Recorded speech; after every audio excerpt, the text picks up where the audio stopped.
Hello boys and girls. I inadvertently stopped the video without going over the remaining two examples with you, so my apologies. I'm going to do that now. This is Algebra Lesson 5.5, and it's continued our direct variation section. So here we go. For the data in the table at the right, tell whether y varies directly with x. If it does, write an equation for the direct variation. Okay, so first of all, let's fill out this table here. When y is -1, when x is -1 and y is 2, y over x is -2. Okay, x is 1, y is 2, so 2 over 1 is +2. And here, 2 over -4, that's going to give me 2 and -4 is -4 divided by 2, which gives me simplified -2. The ratio y over x is not the same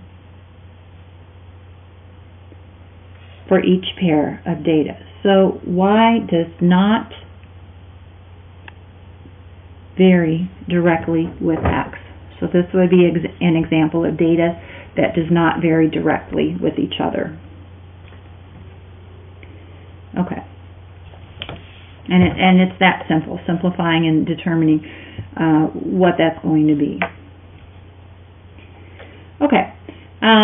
Suppose a windlass requires 7/500 pound of force to lift an object that weighs 48 pounds.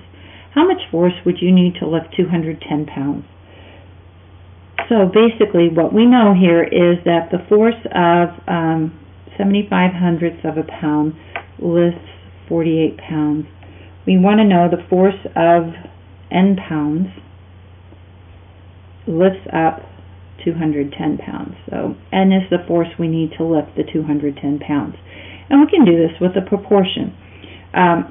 In situation 1, force 1 over weight 1 should equal force 2 over weight 2. So we're going to use that proportion.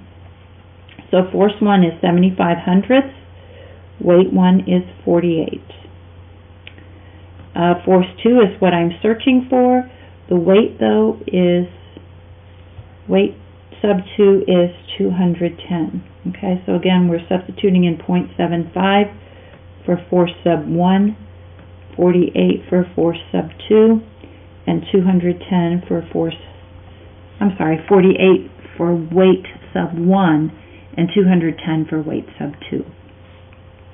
We're going to use our cross product, so 0.75 times 210 equals 48n. Okay, when we multiply that, that comes out to 500. I'm sorry, I am just not reading I was right. 3.28. Okay, so you need about 3.3 pounds of force to lift 210 pounds. I apologize. I seem to be having difficulties reading my numbers correctly, so my apologies. If you need to pause just to be sure that you wrote everything correctly, you might want to do that. Anyway, now this does conclude our notes for Lesson 5.5, and you have an additional couple of quick checks to complete as well. Bring in any questions to class. See you soon.